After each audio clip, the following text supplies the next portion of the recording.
terceira série do Colégio Curso Aplicação, a melhor terceira série da Taquara. Meus amores, professor Beroni está aqui de volta para mais uma aula de filosofia para vocês. O assunto da aula de hoje é David Hume. Nós vamos falar sobre um filósofo empirista que vai desenvolver os pensamentos de Francis Bacon e John Locke. Inclusive, John Locke foi assunto da nossa última aula, falar de filosofia do entendimento. Então, professor Beroni, o David Hume também vai falar sobre essa questão do entendimento humano, a formação da memória, da imagem. Exatamente, ele continua indo por esse percurso. O David Hume, tem origem escocesa, nasceu em 1711, veio a falecer em 1776. E ele, é considerado simplesmente o mais antimetafísico dos filósofos. Olha o título que o cara recebeu, olha a alcunha que ele recebeu. O mais antimetafísico dos filósofos. Ou seja, ele discorda completamente da metafísica. A metafísica é aquilo que está além do físico. Para o David Hume, a metafísica é totalmente abstrata. Ao estabelecer que a imaginação humana, apenas através da razão, é capaz de buscar todo o conhecimento, David Hume diz que isso é absurdo, que o conhecimento ele provém da sensação, ele vem, galera, da experiência. Então ele vai escrever uma obra, não é só uma obra, Tratado da Natureza Humana, que tem como objetivo analisar o funcionamento do entendimento humano. Se John Locke fala desse processo do entendimento humano, o David Hume ele quer analisar esse processo de entendimento humano. Ele diz o seguinte, olha, as nossas crenças, os nossos costumes, os nossos pensamentos, eles provêm sempre da experiência. Ele provém dos sentidos. Sem experiência, sem sensação, não há a formação da ideia, não há a formação da imagem, não há a formação do pensamento. Só que o Hume ele é um pouquinho cético. Bacana? Porque você pode estar lembrando aí da nossa aulinha do Francis Bacon. Bacon defende o quê? Um método indutivo. O que é esse método indutivo? Eu parto de ações particulares, repito a experiência, coleto os dados para chegar a uma verdade. Só que o Hume diz o seguinte, não é porque eu observei os mesmos fatos várias e várias e várias vezes que isso seja uma verdade absoluta. Eu, durante toda a minha vida, por exemplo, posso ter visto apenas cisnes brancos. Então, isso é uma regra geral? Só existe cisnes brancos?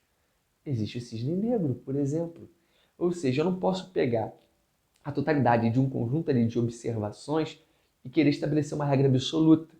Hume é cético em relação a isso. Para ele é necessário pesquisas mais profundas ainda. Bacana? Esse é o exemplo que ele dá do cisne branco para o cisne negro. Outro exemplo em relação a que ele critica, em relação ao costume, é, por exemplo, aquela expressão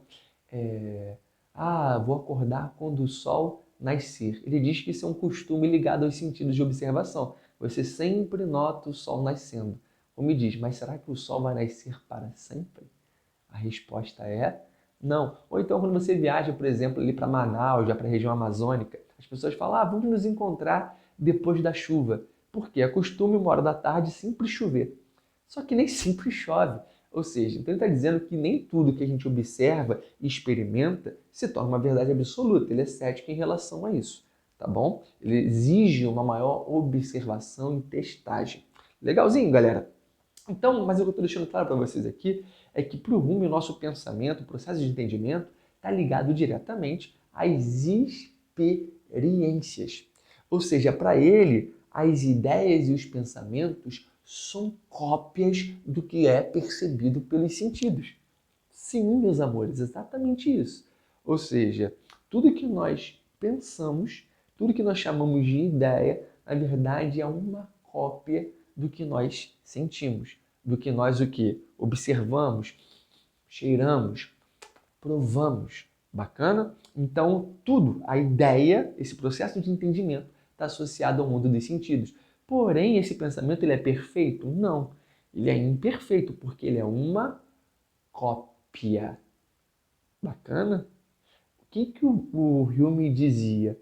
O pensamento mais vivo sempre é inferior à sensação mais embaçada.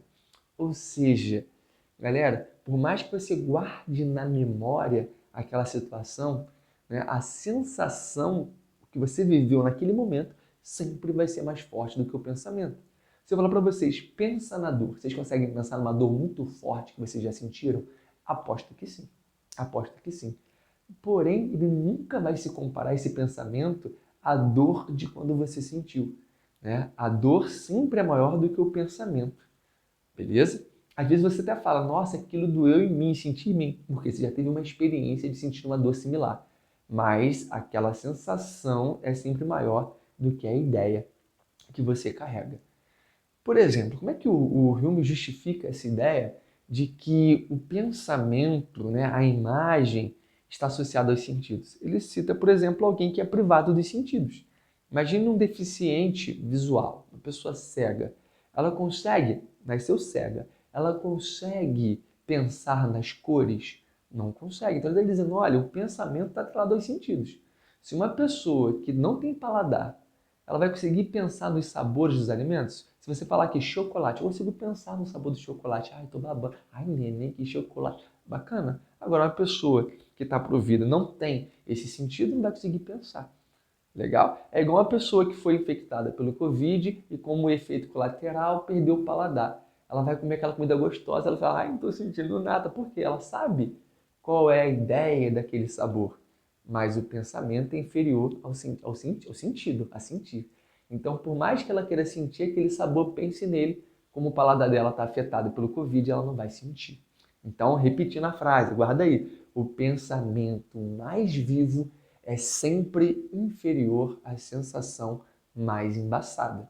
Ou seja, por mais confusa que seja a sensação que você está vivendo naquele momento, vai ser mais vivo do que o pensamento que você guarda sobre outra qualquer situação. Essa é a base aí do David Hume. Então ele diz o seguinte, né? Num processo narrativo, a gente está trocando uma ideia, conversando, você vai transformando as minhas palavras em imagens. Se eu falo algo que você nunca sentiu, nunca observou, nunca viu, você vai ter dificuldade de compreender meu discurso. Da mesma forma, se eu fazer um discurso aqui, uma narrativa sem pé nem cabeça, a partir das informações que você tem da experiência, você vai conseguir perceber que o que eu estou falando não tem o menor sentido.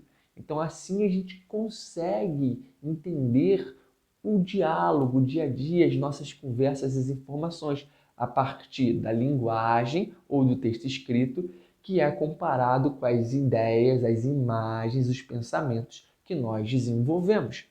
Então, num diálogo, ocorre um processo de criação da imagem adequada sobre o que o indivíduo está falando. Então, eu estou aqui conversando com vocês, falei sobre dor, vocês pensaram na dor, por exemplo. Falei de chocolate, vocês pensaram em chocolate, pensaram no sabor. O que Hume diz é que isso é um processo chamado de lei de associação das ideias. Ou seja, no processo, né, do pensamento, ocorre aí uma reunião das mais variadas ideias ligadas às sensações que você teve ao longo da sua vida. E aí, para destrinchar esse processo de entendimento, ele diz o seguinte, olha, essa lei de associação das ideias, ela segue 3 princípios. O princípio da semelhança, da contiguidade e de causa e efeito. Então vamos explicar esses princípios para fechar nossa aulinha. O que é o princípio da semelhança, meus amores? Seguinte, né? Imagina que eu estou contando para vocês sobre uma explosão de um posto de gasolina. Não, eu estava passando por lá, de repente aquele fogo surgiu e o posto explodiu. Será que todos vocês já viram a explosão de um posto de gasolina? Nem todos. Então como é que vocês vão imaginar essa explosão? Vocês vão utilizar o princípio da semelhança. Vocês vão imaginar alguma explosão que vocês já viram. Pode ser, sabe o quê? A explosão de quando o seu pai bota álcool na churrasqueira e acende, faz puff, vem aquele fogo, o fogaréu sobe. Ou seja, ou a experiência de fogos de artifício, ou de uma festa junina, a galera soltando bombinha. Então a gente faz esse princípio de semelhança. Quando alguém fala algo que a gente nunca vivenciou, a gente tenta comparar com aquilo que é mais próximo que a pessoa está relatando. Então, é uma lei de associação de ideias por semelhança, o princípio da semelhança. E de contiguidade? Contiguidade é uma ideia quando você continua mentalmente o que o outro está falando. Se eu falo para vocês o seguinte, não, porque eu visitei nas minhas férias, eu fui numa casa muito grande, era uma mansão. Quando eu falo casa muito grande, uma mansão, você vai automaticamente seguir o princípio de contiguidade. Você não vai pensar só numa casa muito grande. Você começa a pensar que ela tem muitos banheiros, muitos quartos, que ela deve ter obras de arte. Isso é o princípio da contiguidade. Você continua a ideia, mesmo a pessoa não especificando exatamente sobre o que ela está falando. Eu só citei que a casa era muito grande, que era uma mansão. E você automaticamente começa a pensar em vários quartos, banheiros, luxo, parará, pereré. Bacana? E por último, o princípio de causa e efeito. Se eu cito, por exemplo, não, eu estava indo dar aula na Taquara hoje, e aí eu passei por um acidente de trânsito na Avenida Brasil. Um carro e um caminhão bateram. Automaticamente vocês começam a fazer uma relação de causa e efeito, a pensar, mas por que será que bateu? Será que o carro fechou o caminhão ou o motorista dormiu? A gente sempre busca uma relação de causa e efeito que vai gerar uma pergunta, vai perguntar, mas por que isso aconteceu? Ah, imaginei que seria isso. Ou então, uma relação de causa e efeito é você ver a imagem e sentir o que aconteceu ali. Eu adoro assistir uma luta de MMA. Estava assistindo outro dia evento do UFC, um lutador acertou um golpe baixo no outro, acertou as partes baixas, certo? Vocês estão me entendendo? Aquela região ali sensível do homem. Na hora, outro lutador caiu no chão, ai, ai, ai, que dor. E eu pude sentir um pouquinho daquela dor, né? Um pouquinho, porque eu já tomei também um golpe baixo. Então você consegue fazer um processo de associação de causa e efeito. Você imagina que aquela pancada causou uma dor muito grande naquele indivíduo, porque você já sentiu essa dor também.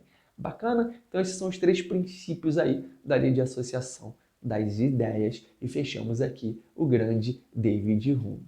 Beleza, meus amores? Qualquer dúvida, só mandar mensagem que a gente esclarece. Valeu? Beijão, tchau, tchau. Até a próxima.